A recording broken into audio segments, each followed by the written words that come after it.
Super. Est-ce que vous m'entendez bien? Super. Right. Ok, on y va. Donc, grosse conférence comme je vous le disais précédemment. On va revenir sur 7 conseils pour devenir libre financièrement. Tout d'abord, je vais me présenter rapidement pour ceux qui ne me connaissent pas. Il y a probablement des personnes parmi vous qui ne me connaissent pas. Est-ce que vous me connaissez tous? Est-ce que vous me connaissez tous? Bon, voilà, pour ceux qui ne me connaissent pas, parce qu'il y en a probablement parmi vous, je m'appelle Tammy Cabage. Je suis agrégé d'économie, triple trophée d'or de l'analyse technique. J'ai écrit 6 bouquins qui sont des best-sellers dans le domaine de la finance. Et alors, je n'ai pas toujours été au top niveau. J'ai eu des périodes difficiles. Alors, j'ai diffusé pas mal de vidéos et vous avez vu les vidéos. Je suis revenu sur des moments difficiles.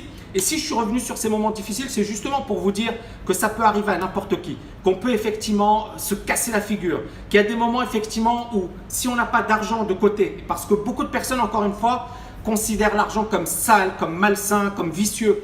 Mais elles oublient, ces personnes, de dire que l'argent, on en a besoin. L'argent, c'est une obligation parfois. L'argent, c'est une nécessité. Parce que si on veut nourrir sa famille, si on veut subvenir à ses besoins, si on ne veut pas effectivement être dépendant, si on ne veut pas subir la rat race, il faut gagner sa vie et il faut avoir suffisamment d'argent de côté.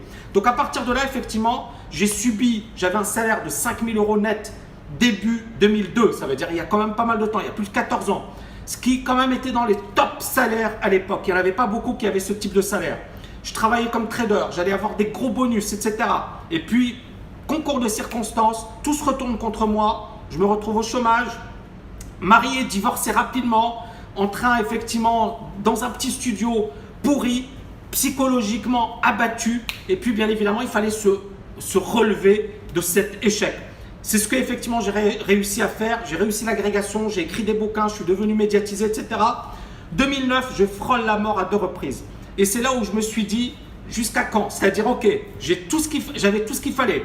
J'avais les diplômes, j'avais les connaissances, etc. Et j'étais la victime de la rat race. J'étais victime comme tout le monde. Et c'est là où, encore une fois, ça a été un événement traumatisant. Pourquoi? Parce que j'étais sous tranquillisant. Parce que j'étais un légume, parce que j'étais l'ombre de moi-même, parce que j'étais mal à l'aise, j'étais pas bien dans ma peau. Et je me suis dit, je ne vais plus vivre de situations pareilles à l'avenir. Et c'est là où je me suis dit, ok, tu es agrégé, tu as tout ça, mais tu n'es pas libre financièrement, tu es encore dépendant. Et c'est là où je me suis formé avec des Américains au top niveau, c'est là où je me suis ouvert l'esprit, c'est là où je me suis dit, je vais sortir de ma zone de confort. Et encore une fois, ça a été, j'ai échappé à la mort, mais ça a été une bénédiction. Pourquoi? Parce que ça m'a ouvert les yeux.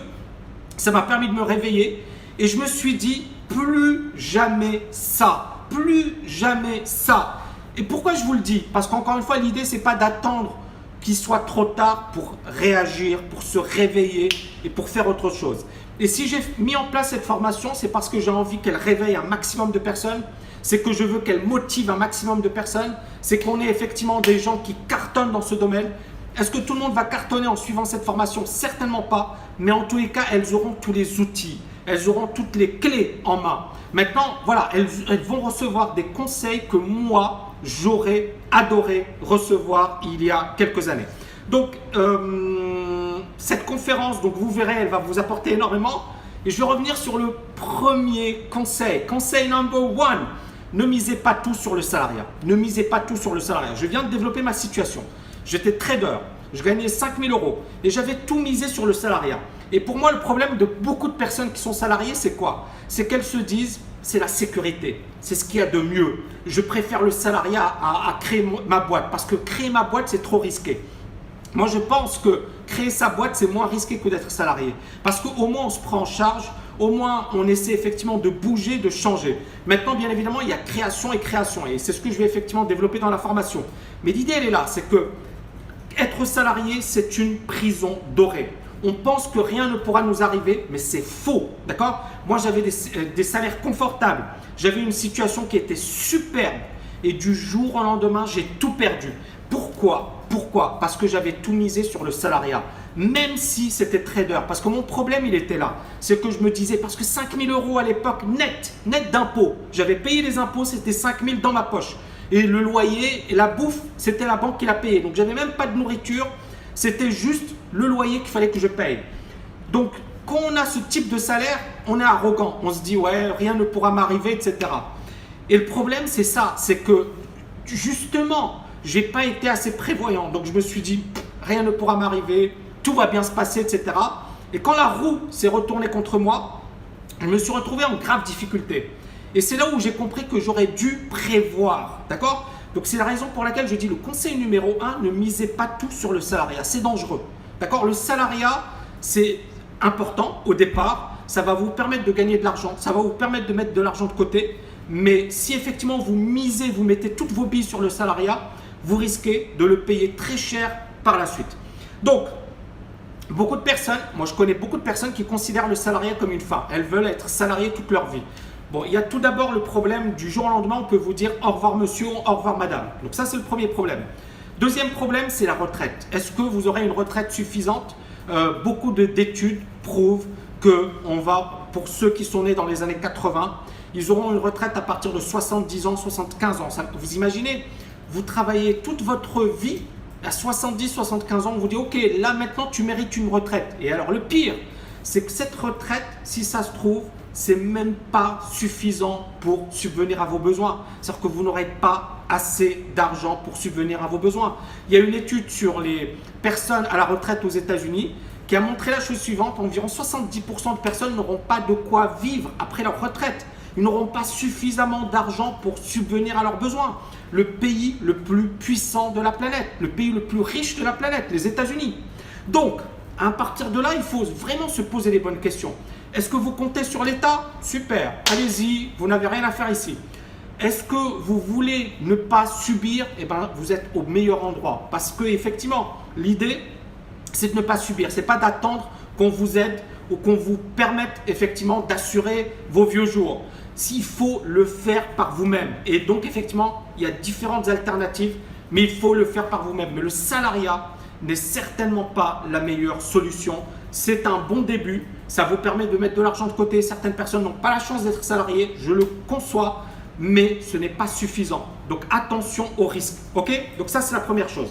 Alors ensuite, pour moi, le salariat doit être considéré comme une solution, comme un moyen d'arriver à sa liberté financière. C'est-à-dire qu'il doit permettre d'accumuler de l'argent. C'est-à-dire que grâce au salariat, il faut le voir comme ça. Ne vous dites pas, je travaille dans une boîte et je reste toute ma vie dans la boîte. Dites-vous, je connais plein de personnes. Vous savez, durant ces vidéos de lancement, j'ai reçu un nombre incroyable de messages de personnes qui m'ont dit « Tammy, c'est vrai que je m'ennuie dans mon travail. C'est vrai que je ne suis pas épanoui. C'est vrai qu'effectivement, il y a la hiérarchie. Il y a des personnes effectivement qui viennent, qui me critiquent, etc. Et finalement, je ne suis pas du tout épanoui, je ne suis pas du tout bien, je subis le système. » Et j'en ai reçu un nombre incroyable. Et je ne vous parle pas des situations de personnes qui étaient comme moi, cadres, qui avaient un super bon salaire et qui ont divorcé, et qui se sont retrouvés du jour au lendemain sur le point de se suicider. Sur le point de se suicider et qui ont tout perdu. Et il n'y en a pas un, il y en a plein. Il y a plein de drames humains. Et c'est là où, encore une fois, voilà, le salariat, ce n'est pas… Donc, j'essaie déjà de vous reconditionner. Le salariat, pour beaucoup, c'est le but ultime. Pour moi, ça ne doit pas être le but ultime. C'est juste un moyen pour arriver à ses fins. Et ses fins, c'est justement devenir libre financièrement. C'est ça le truc, devenir libre financièrement. Donc, le salariat, il va vous permettre d'accumuler de l'argent, de mettre de côté, mais il doit surtout vous aider à accumuler des actifs. Ça peut être dans la bourse, ça peut être dans l'immobilier, ça peut être créer des business, ça peut être investir dans des business, mais il faut avoir ce raisonnement qui consiste effectivement à sortir de la norme, c'est-à-dire je suis un salarié et je resterai salarié jusqu'à la fin de mes jours et j'ai confiance dans l'État. N'ayez confiance en personne. Il faut avoir confiance en vous, c'est-à-dire l'argent que vous avez mis de côté, les actifs dans lesquels vous avez investi. C'est ça le plus important, d'accord? Donc, vous pouvez bien évidemment rester salarié ou fonctionnaire toute votre vie, ça ne me dérange pas. Mais si vous êtes salarié ou si vous êtes fonctionnaire toute votre vie, ça ne veut pas dire que vous restez les bras croisés à ne rien faire. Ça veut dire que vous préparez votre retraite et vous investissez. Et ça, je vais vous le montrer. C'est-à-dire que vous pouvez, grâce à la bourse, investir, ça va vous demander quelques heures par an, pas énormément. Vous pouvez faire du 10% et avec les intérêts composés, vous pouvez exploser. Juste une petite question. Warren Buffett, à quel moment il a gagné le gros de sa fortune? Warren Buffett. À quel moment Warren Buffett a explosé au niveau de sa fortune? Donc Warren Buffett, il a vraiment explosé au niveau de sa fortune à l'âge de 50 ans. 50 ans, sa fortune avait explosé. 99% de la fortune de Warren Buffett a été acquise ou développée après 50 ans. Est-ce qu'il a changé sa manière de travailler? Est-ce qu'il a révolutionné son approche business? Non, il a fait la même chose. Mais à un certain moment, il y a eu les intérêts composés ou du moins les rendements composés. C'est-à-dire qu'effectivement, il avait acheté du Coca-Cola, du Gillette, etc. Et puis à un certain moment, boum! Vous voyez ce que je veux dire? En fait, la bourse, c'est ça. C'est que si effectivement vous travaillez, quand je parle de la bourse, je parle de l'investissement long terme. Si effectivement vous investissez avec un horizon 1 an, 2 ans, 3 ans, ce n'est pas suffisant. Maintenant, si effectivement vous avez 10 ans, 20 ans devant vous, bien évidemment, certaines personnes vont me dire je vais profiter de demain. Et ça, je vais vous le montrer. Mais encore une fois, la puissance de la bourse, c'est quand effectivement ça commence à devenir exponentiel. C'est quand vous passez d'un cap effectivement où les rendements sont super à un cap où les rendements explosent. D'accord? Et ça, encore une fois, c'est quelque chose que je vais développer.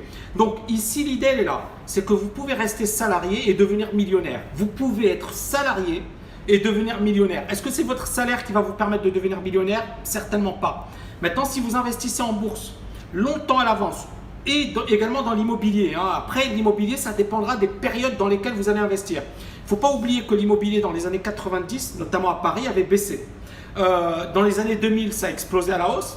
Mais sur le long terme, c'est la bourse qui est bien plus performante que l'immobilier. Maintenant, l'immobilier peut être intéressant si vous savez comment investir, si vous investissez sur les bons actifs, si vous prenez les bons prix et si vous savez capitaliser sur tout ça. Maintenant, ce que j'ai envie de vous dire, c'est qu'il n'y a pas une seule méthode de devenir libre financièrement. Il y en a plusieurs. Et moi, je vais essayer vraiment de vous enseigner, de vous guider sur les meilleures approches. Je vais vous donner des super conseils parce que l'idée, elle est là. C'est qu'à un certain moment, il faudra se décider. D'accord? Mais vous pourrez être un peu en bourse, un peu dans l'immobilier, un peu en création de business. Encore, c'est ce que j'ai fait. D'accord? Moi, je ne suis pas sur une seule investissement. Pourquoi? Pourquoi je ne suis pas sur un seul actif? Alors que je pourrais, il y a des personnes qui disent « Ouais, Tammy, tu devrais faire que du trading. » Non, je trouve que c'est une connerie.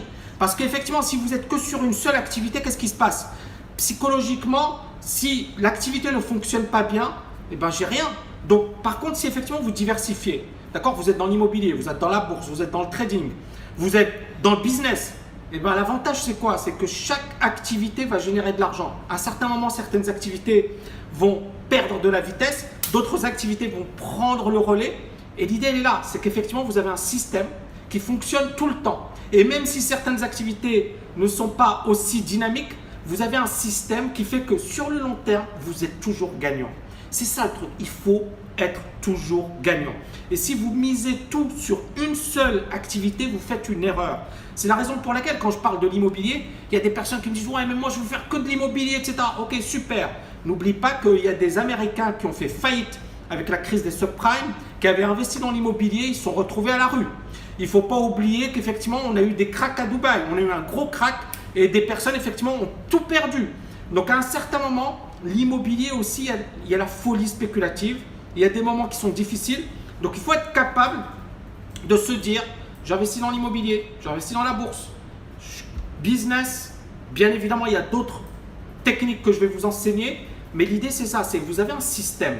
Ça veut dire quoi? Ça veut dire que qu'il pleuve, qu'il vente, que je fasse rien. Par exemple, moi, j'ai des dizaines de milliers d'euros qui tombent sans avoir besoin de bosser. C'est-à-dire, j'ai pas besoin de bosser et j'ai pas besoin de travailler. Alors, vous allez me dire, ouais, ça t'a mis, etc. Ben oui, c'est ça le truc. C'est qu'à un certain moment, il faut effectivement développer des systèmes qui vous permettent de générer de l'argent sans avoir besoin de travailler. Pourquoi? Si je tombe malade, si je suis blessé, si j'ai un accident, comment faire pour gagner de l'argent? Vous voyez ce que je veux dire? Donc, il faut être dans cette situation et c'est là où les revenus passifs sont puissants.